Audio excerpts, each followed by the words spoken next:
The fifth strike landed across my back while my husband's mistress drank bourbon from my mother's crystal glass and smiled.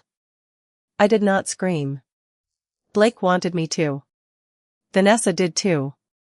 She leaned against the doorway of our bedroom in his white dress shirt, bare legs crossed at the ankle, holding that glass as if she already owned the house in Highland Park. Blake stood between us with his leather belt doubled in his fist. "Tell him you did it," Vanessa said. My car didn't scratch itself. An hour earlier she had called Blake from the underground garage at Crossband Logistics and claimed I had dragged a key along the passenger door of her silver Porsche. It was a lie. I had spent the entire afternoon at home, reviewing risk models for a firm Blake considered small, dull, and beneath his attention. He had not checked the garage cameras. He had not asked where I was. He had not even looked at the timestamp on the photo Vanessa sent him. He had come home angry because anger made him feel decisive. "You have always been jealous of her," he said. "At least Vanessa understands ambition." I tasted blood where I had bitten the inside of my cheek, but I kept my voice level. "Call security at Crossband. Ask for the footage." Vanessa laughed into my mother's glass. Listen to her. Still pretending she's the smartest person in the room. Blake let the belt fall onto the bed. For half a second, relief loosened my knees. Then he lifted a thick packet from the dresser and shoved it against my chest. "Sign the settlement. You waive the house, the joint accounts, and any indirect claim involving Crossband. You leave tonight." The top page had been prepared by a lawyer whose name I did not recognize. The signature line was marked with a yellow tab. So were 8 others. "You had this drafted before Vanessa called about her car," I said. His jaw tightened. He hated when I put events in order. "This marriage has been over for months. Did you decide that before or after you put her on the company payroll?" Vanessa pushed away from the door. She crossed to my vanity, picked up the perfume my mother had given me on my 30th birthday, and dropped it into the wastebasket. "The decorator comes Monday," she said. "This room needs life. Your defeated wife energy has been depressing him." The words humiliated me more than the pain in my back. For 6 years I had stood beside Blake while Crossband grew from a rented office with 4 employees and 2 leased trucks into a regional freight company with terminals across Texas, Oklahoma, and Louisiana. I had corrected his route cost models at our kitchen table. I had found the fuel surcharge error that nearly cost him his first major grocery contract.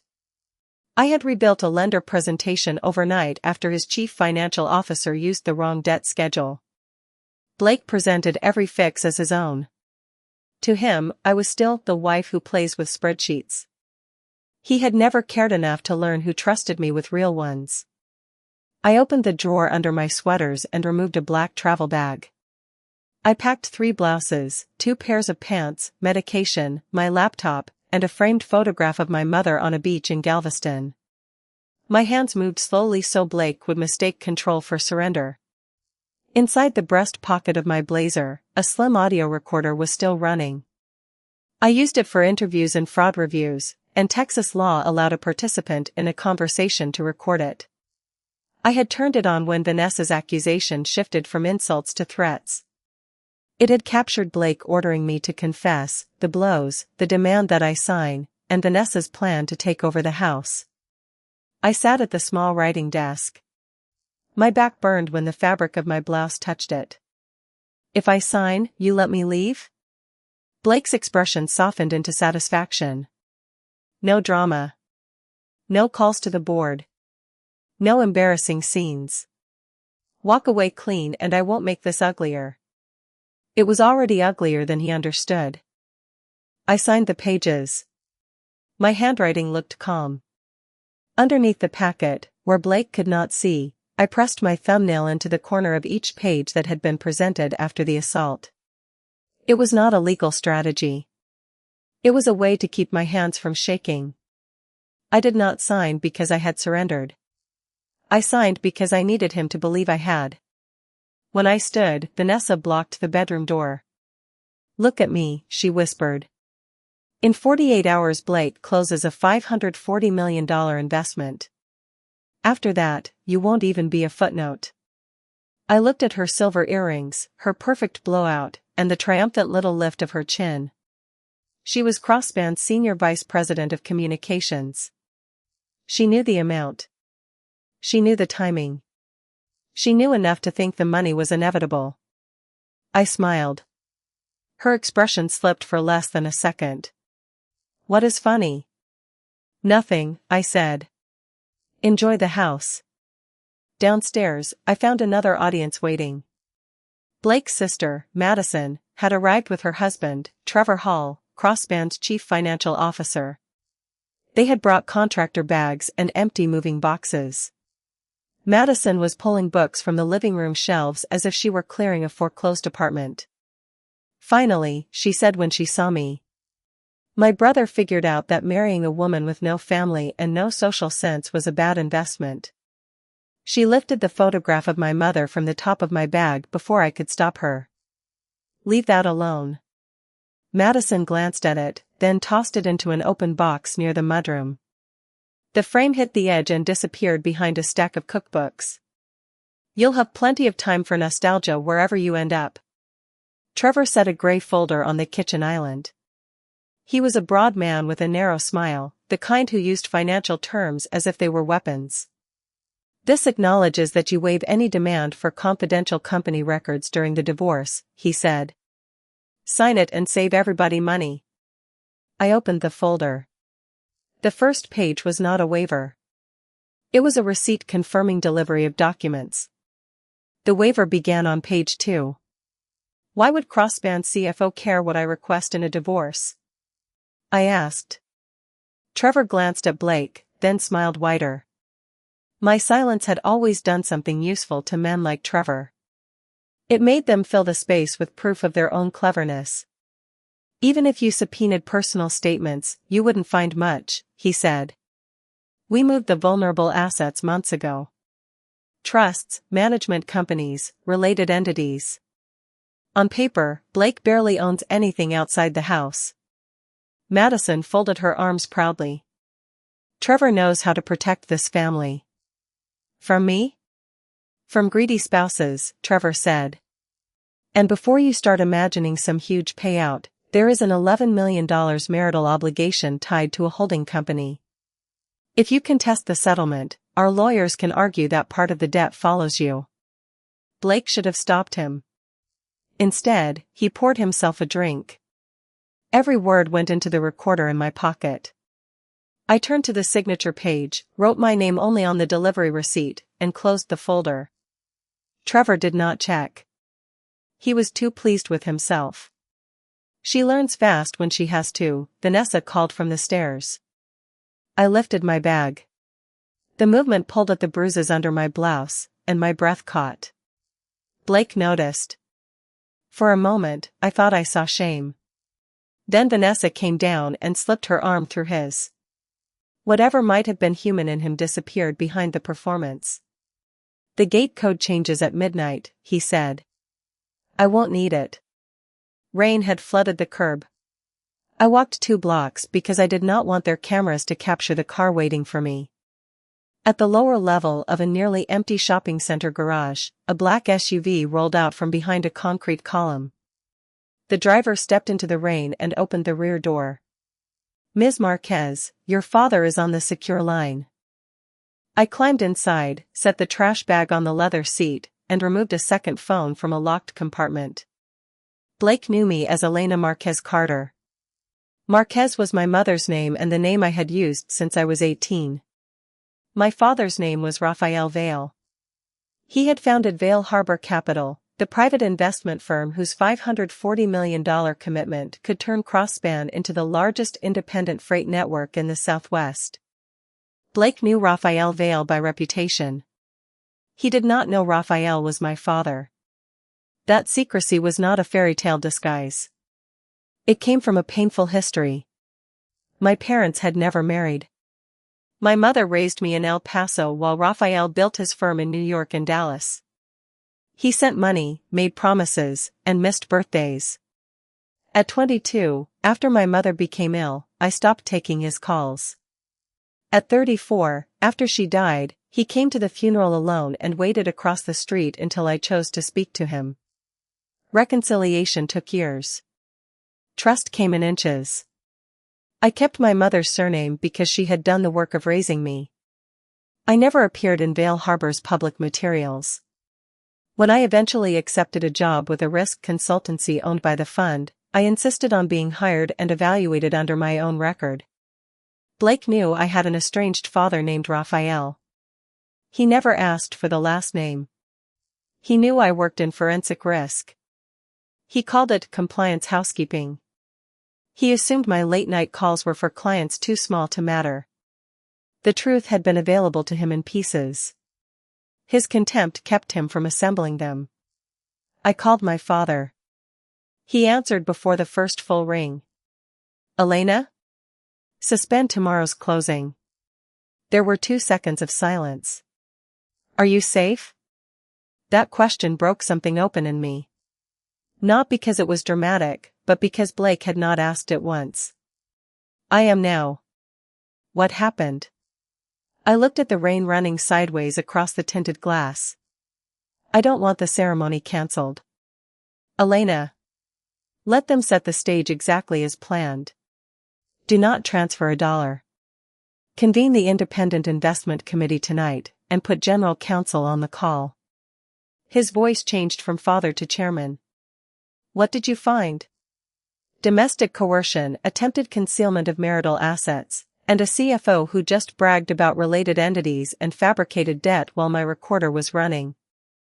The SUV became very quiet. "How badly did Blake hurt you?" "Enough that a doctor needs to document it." Raphael inhaled slowly. "Send me your location." "We do this by the law, Elena. We secure you first. Then we secure the fund." "Agreed.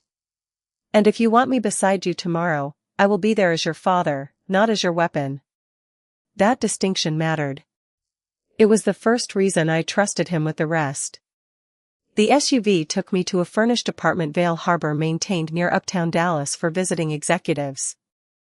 A physician from a local medical practice arrived within 30 minutes. She photographed the injuries on my back and upper arms, measured each mark, and urged me to go to the hospital for imaging. I agreed. Pride had already kept me in danger too long. My attorney, Priya Shah, met us in a private examination room. She was 51, precise, and impossible to intimidate. She listened to the full recording through headphones, then removed them without changing expression. "A settlement signed after an assault and under an explicit threat is not a clean agreement," she said. "We will challenge it. The separate company waiver appears not to be signed at all." Trevor did not read what I signed. Arrogance is not usually this generous.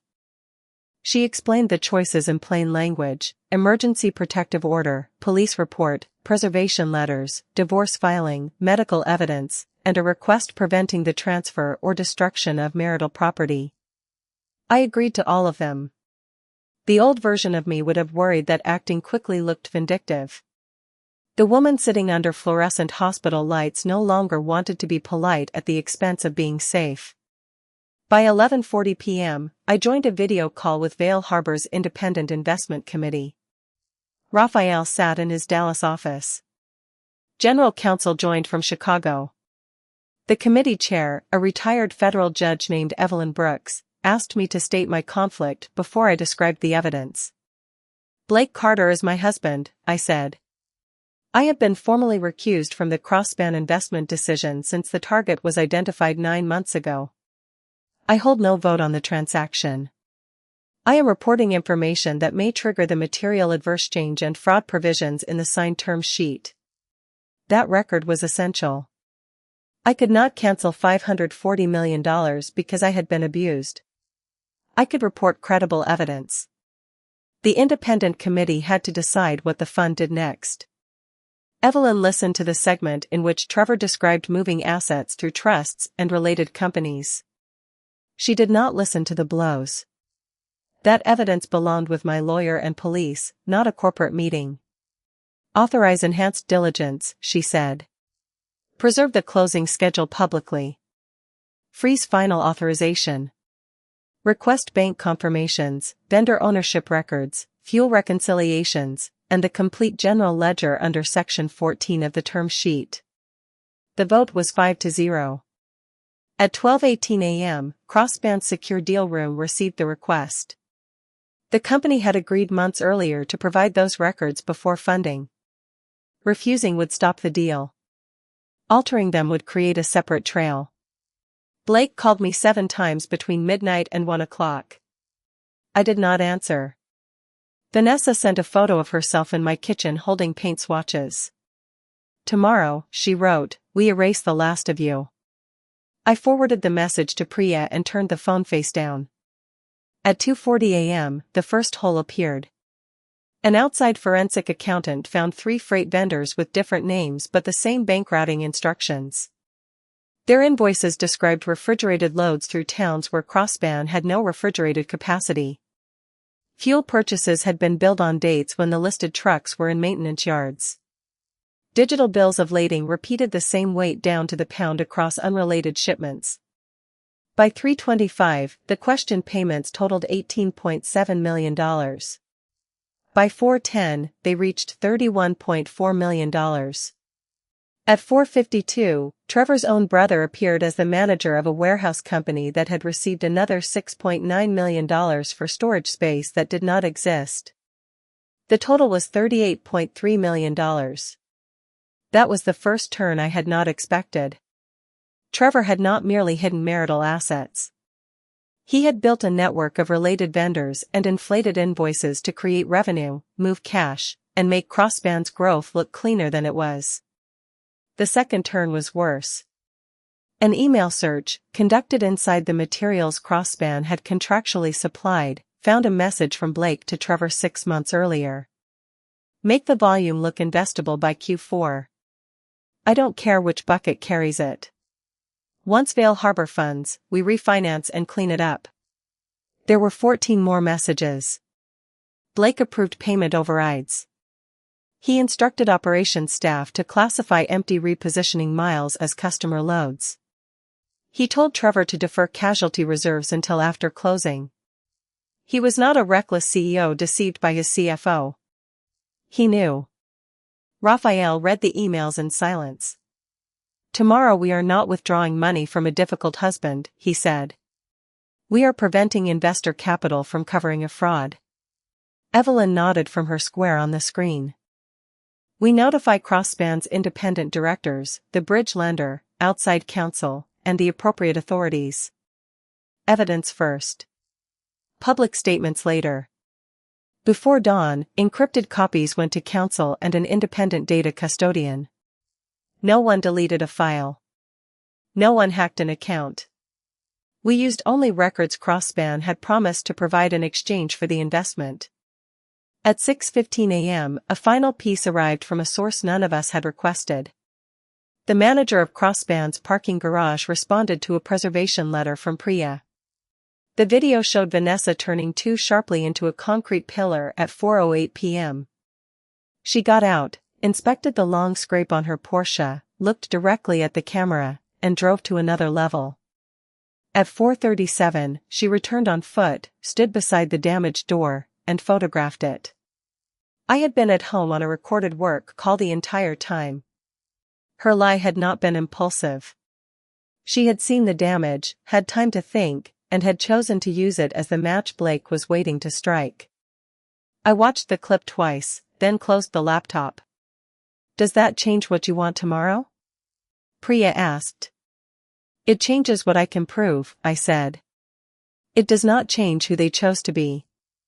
I slept for 47 minutes on a sofa with an ice pack wrapped in a towel beneath my shoulder.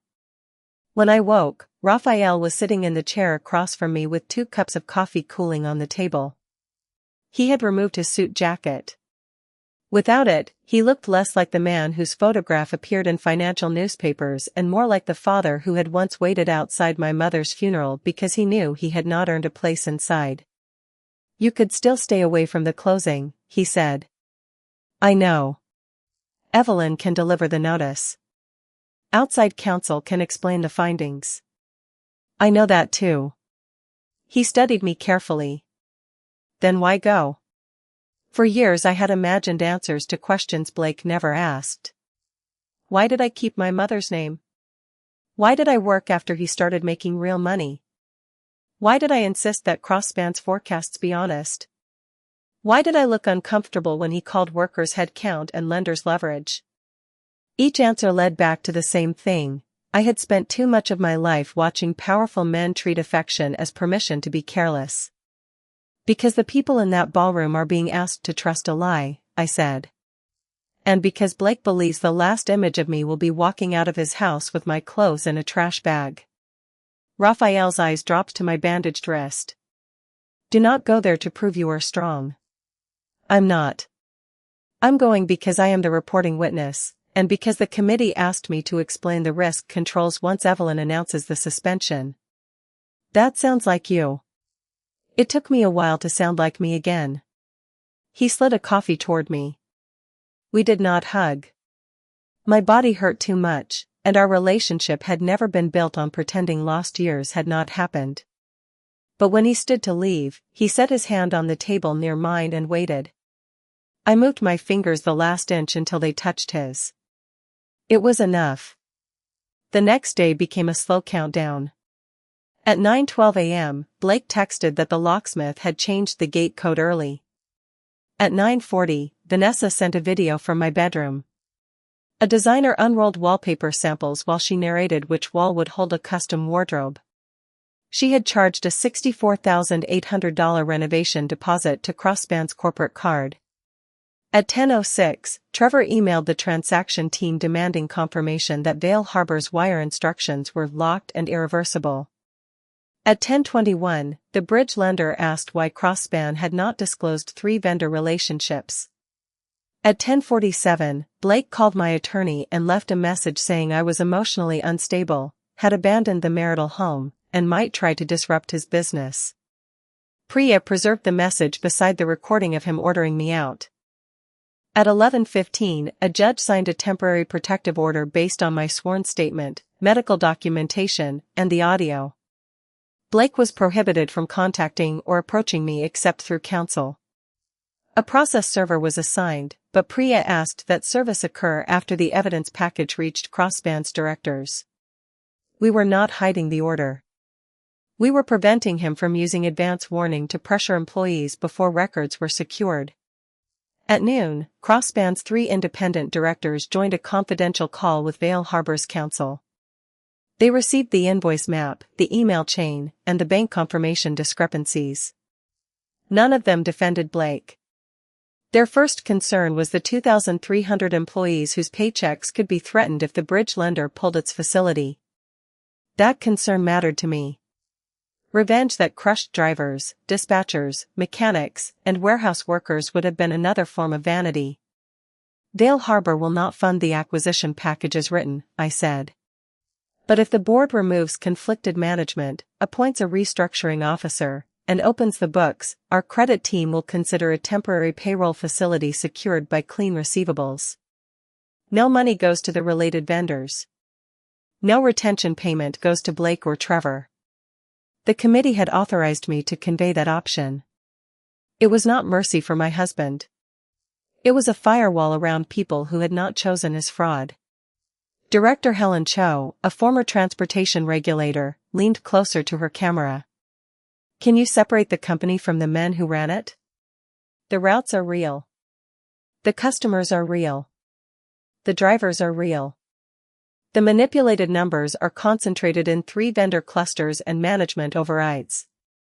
If the board acts tonight, Crosspan can survive.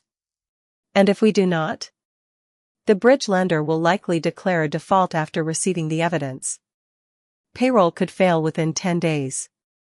Helen closed her eyes, then opened them. We will act. At 1:30 p.m., a Vail Harbor stylist brought 3 dresses to the apartment. I sent her away with all of them. I chose my own clothes, a high-neck black evening dress, low heels, pearl studs from my mother, and a cream blazer tailored to sit loosely over the bandages. I did not want to look like a billionaire's daughter. I wanted to look like the woman Blake had seen every morning and never actually noticed. Priya objected to the heels, so I traded them for black flats. That small concession made all of us laugh for the first time in 36 hours. "You are not walking into a movie," she said. "You are walking into a room full of lawyers. More dangerous. Less coordinated." At 4 p.m., the outside forensic team completed a preliminary report. The manipulated revenue did not amount to a simple accounting disagreement. Crosspan had used sham transactions and related party vendors to inflate operating volume before soliciting investment. The team also found that Trevor had pledged Madison's home as collateral for a private credit line supporting one of the shell vendors. Madison had signed a stack of refinance documents 8 months earlier. The notary block showed her signature. Whether she understood the pledge was another question. For a moment, I saw her throwing my mother's photograph into a box. Anger rose hot and clean. Then I imagined her 2 children sleeping in the house Trevor had gambled. "Do we tell her before tonight?" I asked Priya. "The board's counsel will tell all affected guarantors after the preservation notice. If you contact her directly, Blake may claim you are manipulating his family. So she learns in public. She learns in a room where counsel can stop Trevor from lying about it." That was not satisfying. It was merely defensible. Real justice often arrived wearing shoes less dramatic than revenge. The signing ceremony was scheduled for 7:30 p.m. in the ballroom of a luxury hotel overlooking downtown Dallas. Blake had turned a private transaction into a spectacle. Nearly 190 people had been invited: bankers, freight customers, local reporters, state officials, board members, and executives who wanted to be photographed beside the next logistics success story. Crosspan had installed a 24-foot screen behind the stage. The welcome slide read, "Building the Southwest's next great network." At 6:18, Vanessa posted a photograph from the ballroom in a metallic crimson gown. Her caption said, "Some women inherit a past. Others step into a future." At 6:32, Madison appeared in a group photo wearing a champagne-colored dress. Trevor had one hand on her waist and the other around Blake's shoulder. At 6:45, Raphael's office received a final email from Blake. "Mr. Vale, tonight's partnership will prove that decisive founders still build the future. I look forward to earning your trust." Raphael read it once and forwarded it to the committee archive. "He has never met you?" I asked. "Only on video with 11 other people. Our chief investment officer led the negotiations. He is about to remember your face. I would prefer he remember the covenants." That was the most father-like thing Raphael had ever said. We arrived at 7:41. Evelyn Brooks entered first with Vail Harbor's general counsel and 2 outside forensic partners. Priya walked beside me.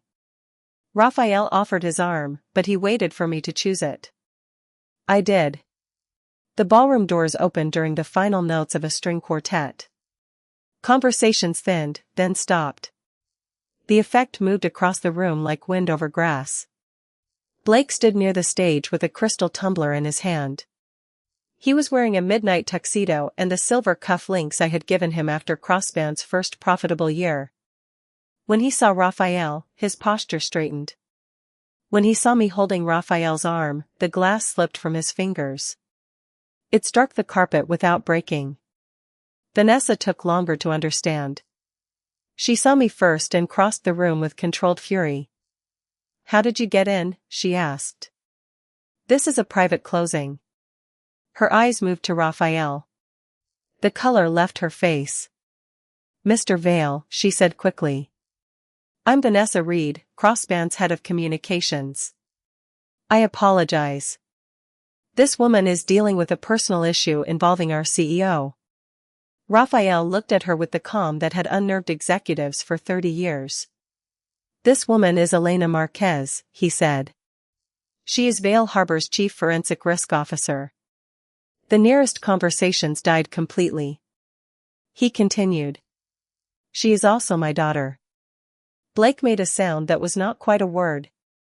Vanessa's chin lowered. Her gaze traveled from Raphael to me, then to the committee chair and lawyers behind us. In her mind, the rooms were rearranging themselves, the black SUV, my work calls, my lack of panic, my smile when she told me about the $540 million. Blake pushed through the small crowd. Elena, we need to talk. Priya stepped between us. You have been served with a temporary protective order. Do not approach my client. A uniformed process server waiting beside hotel security handed Blake the papers. Cameras were not yet pointed at him. We had arranged service in a side section of the ballroom to avoid turning legal protection into theater. Blake stared at the first page. You filed this over a private argument? You hit me with a belt, I said. He looked around to see who had heard. That instinct told me everything. Keep your voice down. Vanessa touched his sleeve. Blake, the press is here. Not are you safe? Not I am sorry. The press is here. Evelyn walked to the signing table. The Vail Harbor documents were stacked beneath 2 fountain pens. She did not sit. The investment committee has suspended authorization, she announced. No closing will occur tonight. The room reacted in layers. First silence. Then whispers. Then the rapid, insect-like sound of people unlocking phones. Blake left the protective order papers on a chair and gripped the edge of the signing table. On what basis? Material misrepresentation, undisclosed related party transactions, and evidence affecting the reliability of Crossspan's financial statements. This is her doing. He pointed at me. She is retaliating because our marriage ended. Evelyn's face did not change. Ms. Marquez was recused from the investment vote 9 months ago. The independent committee voted 5-0 to suspend funding. You received our document request under the term sheet you signed. That answer robbed him of the story he wanted. He could not reduce a forensic record to an angry wife if the angry wife held no vote. Trevor moved toward a side exit. Helen Cho, already seated with the other Crossspan directors, rose. Stay in the room, Trevor. The board has questions. I need to call outside counsel. Outside counsel is behind you. He turned. Crossspan's lawyer stood beside the ballroom doors with a litigation partner and a data preservation specialist. I set a slim black binder on the table. I kept it angled toward the directors, not the cameras. The preliminary review identified $38.3 million in payments to vendors with common ownership, duplicated routes, non-existent storage capacity, and altered fuel records, I said. That number may change as the review continues. Blake shook his head. You cannot blow up a $540 million deal over bookkeeping errors. They are not bookkeeping errors. You don't know this business. It was the insult he had used for years. At home it had silenced me. In the ballroom, it sounded almost childish. I know that 3 supposedly independent vendors route payments to the same bank account, I said. I know Crossspan built refrigerated loads without refrigerated trailers. I know the warehouse on Mason Road is an empty lot. And I know your email says you plan to refinance and clean it up after Vail Harbor funded. The sentence on the welcome screen changed. The promotional slide disappeared, replaced by a neutral evidence page prepared for the board. It contained a simple vendor map with account numbers masked. Trevor's brother sat at the center of the network. Trevor raised his voice. Blake ordered the volume adjustments. I was following CEO direction. Blake spun toward him. You built the vendor structure. Because you told me we would miss the valuation. You stole from me. I kept you alive. The 2 men who had thrown my belongings into boxes began tearing each other apart before anyone had asked a second question. Madison stepped toward her husband. What vendor structure? Trevor did not answer. Helen handed Madison a single-page summary prepared by board counsel. This entity used your home as collateral, she said. Counsel needs to speak with you privately about the signature and disclosure. Madison read the page. Her lips moved without sound. You said those papers lowered our interest rate. Trevor reached for her elbow. Maddie, not here. She pulled away. Did you put our house behind your brother's fake warehouse? It was temporary. The veil money would have cleared it. Madison slapped him. The sound cracked across the ballroom.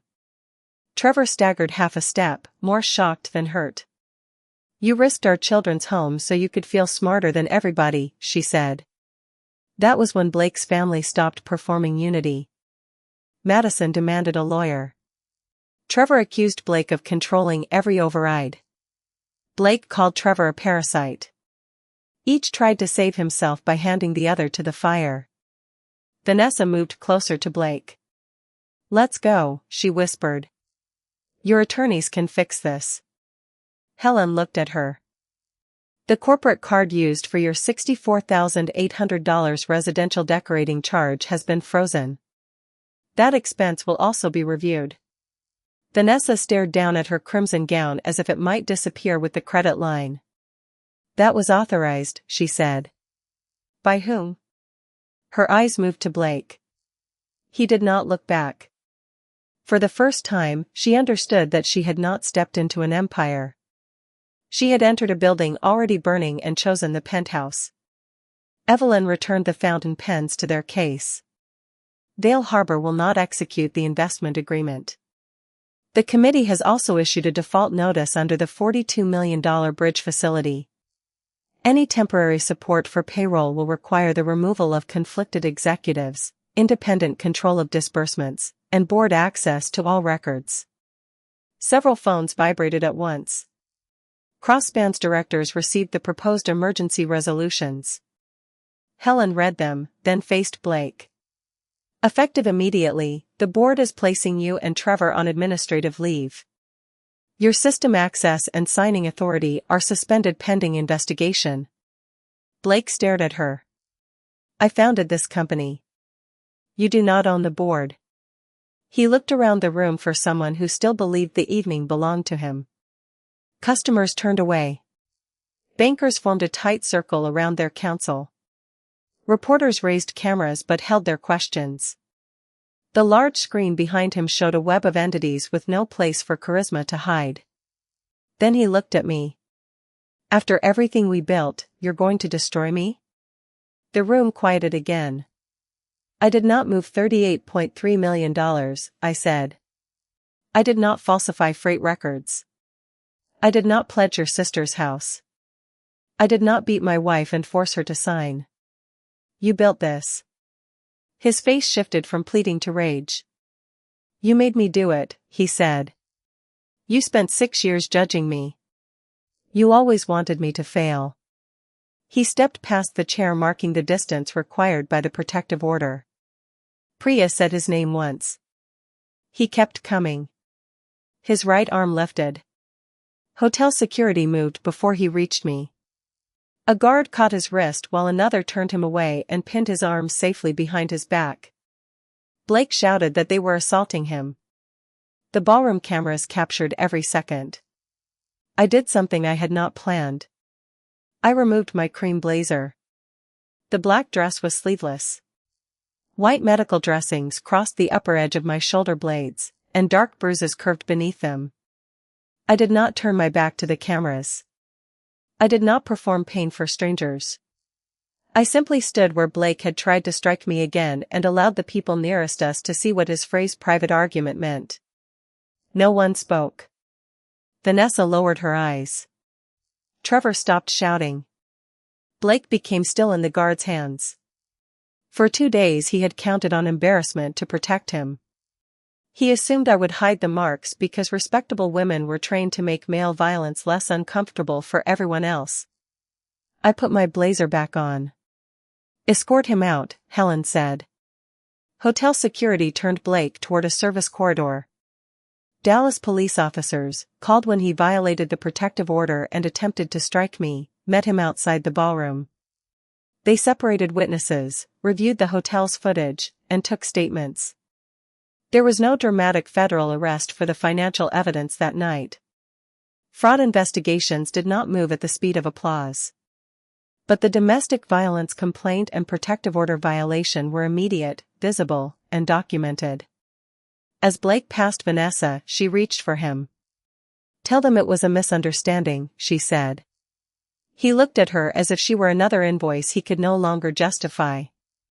"This started because of your car." Her mouth opened. "You wanted her gone too. You said she did it. And you were happy to believe me." They were both right. That was the ugliest part. After police took Blake away for processing, reporters crowded the edge of the ballroom. Raphael's communications director issued a 5-sentence statement. The investment had been suspended, a review was underway, Crosspan's board had taken interim action, payroll continuity was being evaluated, and Vail Harbor would not comment on an active domestic matter. No victory speech. No leaked medical images. No claim that money had saved me. I found Vanessa near the empty signing table. Her posture had collapsed, but her makeup remained perfect. "I didn't know he would use the belt," she said. "You told him I damaged your car." I was angry. "You scraped it on a concrete pillar at 4:08. You photographed it 29 minutes later." Her eyes widened.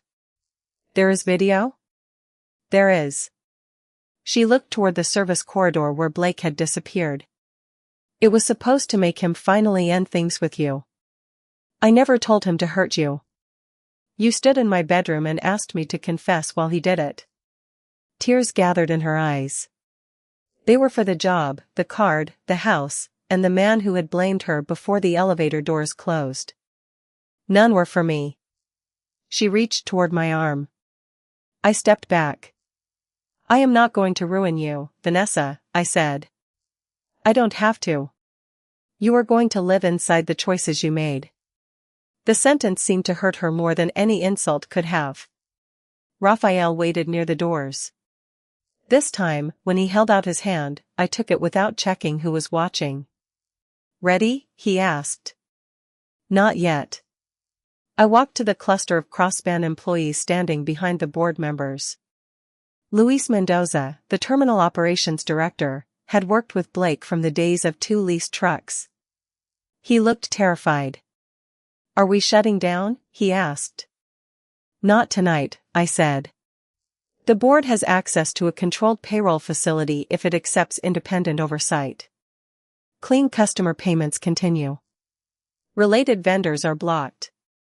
Drivers who hauled real freight will be paid." His shoulders lowered. "Thank you. Do not thank me yet. Help the investigators separate the real company from the false numbers." "I will." Only then did I leave. The next 72 hours did not feel like triumph. They felt like fluorescent hallways, recorded interviews, signatures, and waking every time fabric touched my back. Blake was released after booking with conditions that reinforced the protective order. His lawyer issued a statement calling the hotel incident an emotional misunderstanding during a disputed transaction. Priya answered by filing the hospital records, the original audio, and the ballroom security footage under seal in the divorce case. She did not argue with his publicist. The evidence argued well enough. The divorce settlement I had signed lasted less than a week. A judge did not need to decide the entire case at the emergency hearing. He only needed to see enough evidence of coercion to stop Blake from enforcing the waiver or transferring property. The court froze extraordinary movements from the marital estate, appointed a neutral financial examiner, and ordered all communication through counsel. Trevor's gray folder caused him a separate problem. Because I had signed only the delivery receipt, the proposed financial waiver had never taken effect. Crosspan's general counsel also produced internal drafts showing that Trevor had prepared the $11 million marital obligation through a company formed by his college roommate. The debt had no legitimate business purpose and no money had ever reached me. Blake had counted on complexity to exhaust me. Once the records were placed in chronological order, the scheme looked embarrassingly simple. Create a liability. Move useful assets. Pressure the spouse. Close the investment. Use new money to bury old holes. The independent cross-span directors voted 3-0 to terminate Blake and Trevor for cause after a 12-day review. A restructuring officer took control of payments. Vail Harbor did not complete the $540 million equity investment, but the credit committee approved a limited $18 million payroll and fuel facility with daily controls. The money could not pay executives, related vendors, legal defenses, or bonuses. It kept trucks moving while legitimate contracts were separated from manipulated ones. Some investors criticized that decision. They said Vail Harbor should let Crossspan collapse as a lesson. I disagreed. A mechanic in Fort Worth did not approve a fake warehouse, I told the committee. A dispatcher in Tulsa did not send Blake's email. Justice is not more accurate because it has a wider blast radius. Evelyn supported me. Raphael did too, but he spoke last. That mattered. He was learning not to make agreement feel like ownership. Within 6 weeks, Crossspan sold 2 underused terminals and cancelled the sham vendor contracts. Real customer revenue was lower than Blake had claimed but stable enough to support the core network. More than 2,100 jobs survived. Luis Mendoza became interim chief operating officer because he knew the routes and had refused 3 suspicious payment requests that Trevor later overrode. I thought saying no would get me fired, Luis told investigators. It almost did, I said. Then why does it feel like the only thing that saved me? Because sometimes the record of saying no outlives the person who demanded yes. The federal investigation moved more slowly. Subpoenas replaced speculation. Bank records linked the related vendors to Trevor's brother and to an account used for Blake's private aircraft deposits. Former employees described pressure to alter load counts. Digital forensics recovered deleted drafts of lender reports. No single glamorous file solved the case. Hundreds of ordinary documents agreed with one another until denial became impossible. Trevor was the first to cooperate. His lawyer offered emails, payment instructions, and recorded board preparation calls in exchange for consideration. The materials confirmed that Blake approved the false reporting and ordered the deficit hidden until after funding. Trevor did not become innocent because he helped. He simply chose self-preservation before Blake did. Madison filed for divorce 3 months after the gala. Board counsel proved that Trevor had misrepresented the home pledged to her, but the litigation was expensive and uncertain. The restructuring settlement eventually released the house in exchange for other collateral Trevor controlled. She called me the day the release was recorded. "The kids get to stay," she said. "I'm glad." There was a long pause. "I found one of your mother's cookbooks in our garage. Trevor put some of your boxes there. Please give it to Priya." "Elena, I am sorry." I waited. "For what?" I asked. She began with Trevor, because blaming him was easier. I stopped her. "He did not make you throw my mother's photograph into a box." Her breathing changed. "No. He did not make you call me a woman with no family." "No." "Then apologize for what you chose, not for what happened to you afterward." She cried quietly. A year earlier, I would have rushed to comfort her. I would have accepted half an apology to make the conversation easier. This time I let silence do honest work. "I was cruel to you because my brother treated cruelty like loyalty," she said. "And because as long as you were beneath us, I did not have to ask what Trevor was doing beside me." It was not a perfect apology. It was real enough to begin. "Send the cookbook through Priya," I said. "I hope you build something safer for your children. That does not mean we are family again." "I understand." For once, I believed her. Vanessa's consequences arrived without my help. Crossspan terminated her after investigators established that she had used corporate funds for my house renovation and had participated in misleading transaction publicity. The parking garage footage became relevant to my domestic violence case because it showed the accusation was fabricated. She was not charged with Blake's assault. She did receive a civil demand for the corporate charges and lost the professional credibility on which her career depended. She sent me one email.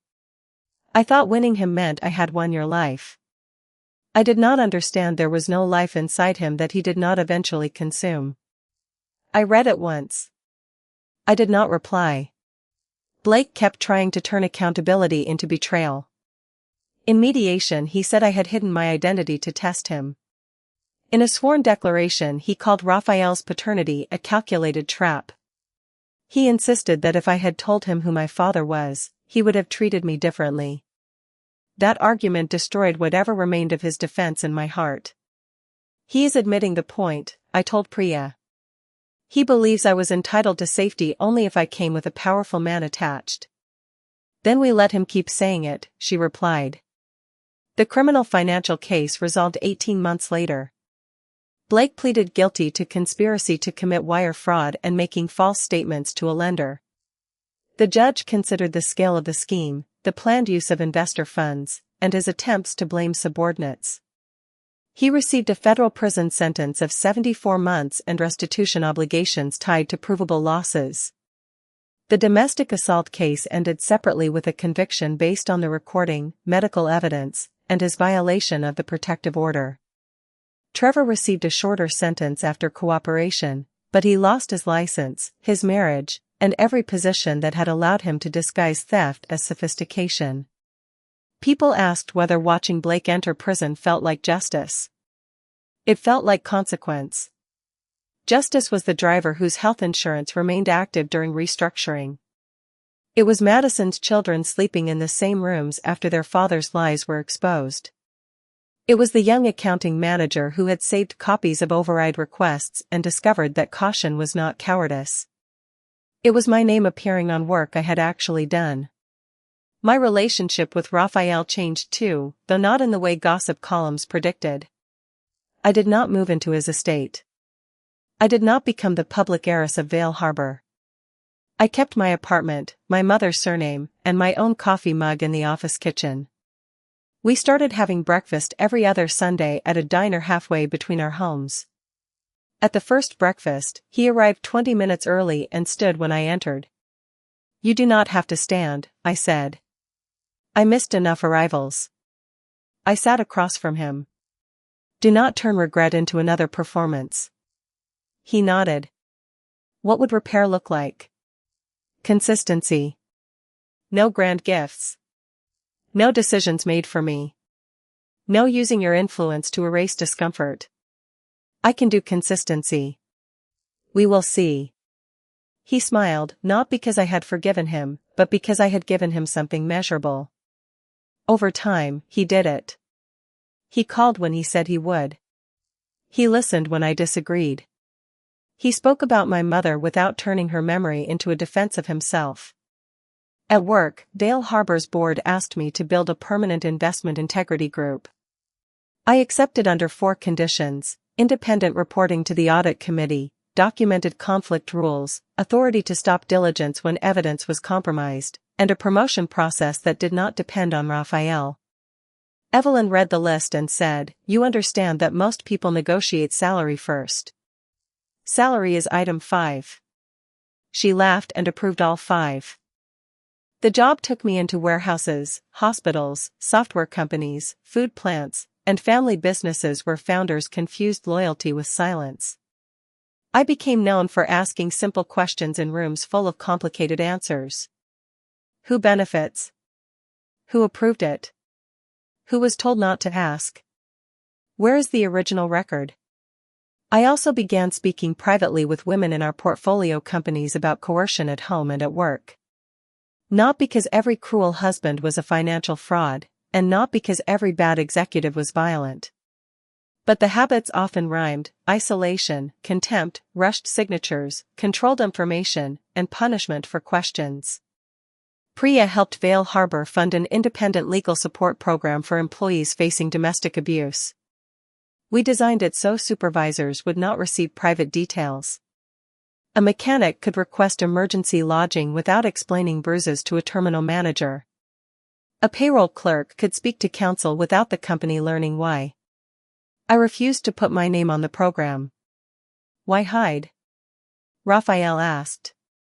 I am not hiding. The program should belong to the people who need it, not to my redemption story. That was another lesson Blake never understood. Power did not become generous merely because it was photographed giving something away.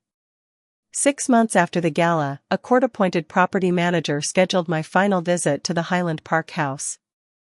By then, the house had been placed under control of the financial examiner because Blake had used part of it to secure obligations connected to Crossspan. Vanessa's wallpaper samples were gone. The renovation had stopped with bare patches of plaster along the bedroom walls. I walked through rooms that looked smaller than they had when I was afraid. The writing desk was gone. So was the bed. A pale rectangle on the floor showed where my mother's rug had been. I did not feel nostalgia for the marriage. I felt grief for the woman who had tried to preserve it by disappearing inside it. The property manager carried 2 boxes down from the attic. These were marked for disposal, he said. Your attorney asked us to preserve personal photographs. At the bottom of the second box, beneath cracked cookbooks and winter scarves, I found the Galveston photograph. The frame had broken. A diagonal line crossed the glass, but the picture itself was intact. My mother stood barefoot at the edge of the water, laughing at someone outside the frame. I remembered taking the photo when I was 16. Raphael had promised to visit that weekend and had not come. She had taken me to the coast anyway. I sat on the empty bedroom floor with the photograph in my lap. For years, I thought love meant preventing the people around me from feeling small. I softened my intelligence so Blake could feel brilliant. I hid my connection to Raphael so no one could call my career inherited. I absorbed contempt so Madison could call her family united. I kept quiet about my own fear because naming it would force everyone else to choose a side. Silence had protected them. It had never protected me. But silence was not the same thing as weakness. There had been strength in the quiet 10 seconds when Trevor kept bragging. Strength in the pause before I called my father. Strength in refusing to shout over Blake in the ballroom. The difference was purpose. Silence chosen to observe was a tool. Silence demanded to keep another person comfortable was a cage. I carried my mother's photograph out through the front door. The property manager asked if I wanted a last look at the house. I turned toward the gate where Blake had once promised we would grow old. No, I said. There is nothing in there I need permission to leave. Outside, the morning was bright and unusually cool.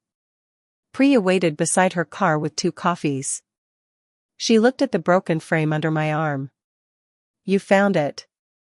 I found the part that mattered. She opened the passenger door, then paused. The board approved your integrity charter. All 5 items? Evelyn said salary was the hardest. I laughed. It did not hurt anymore. As we drove away, I did not think about the moment I entered the hotel on Raphael's arm. That was the scene reporters remembered because money made a convenient miracle.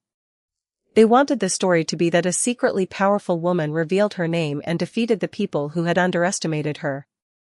They were wrong. My life did not return when Blake learned who my father was. It did not return when the investment stopped, when the board removed him, or when a judge pronounced a sentence.